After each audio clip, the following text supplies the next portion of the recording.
Is it the duty of white Europeans to bring civilization to Asia, Africa, and Latin America? Can I help poor people there by volunteering?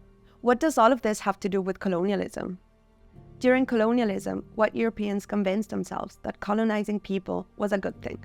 Their argument was, we bring the superior European lifestyle to these savages. Railways, telecommunication, Western politics.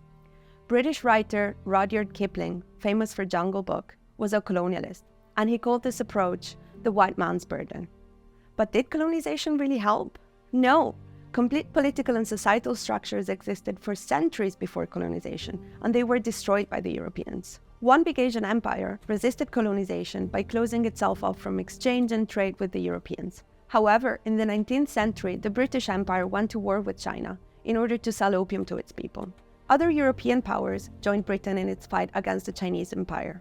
Millions of Chinese were killed. Chinese called the Opium Wars and its aftermath the Century of Humiliation. Another example.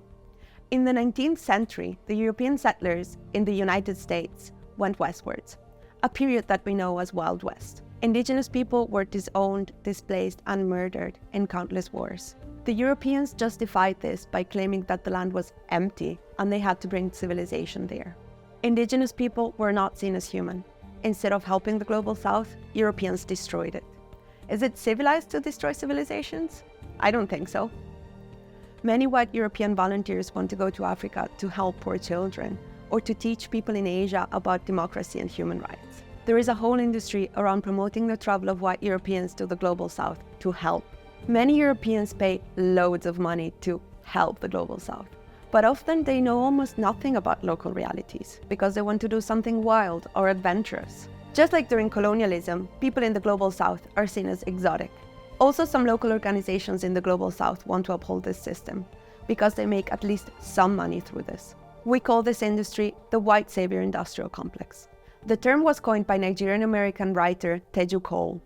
In summary, colonial propaganda like the white man's burden is alive today. When Europeans travel or volunteer to the global south, we need to be aware of this history, and we need to think critically about why we want to go. Maybe we can help the global south more if we dismantle colonial power structures at home. Here's a few things we think you can do in Europe before traveling or volunteering in the global south. First, educate yourself about colonial history and colonial power structures today. Second, get active at NGOs for global justice or climate justice. Third, join protests and sign petitions against colonial power structures.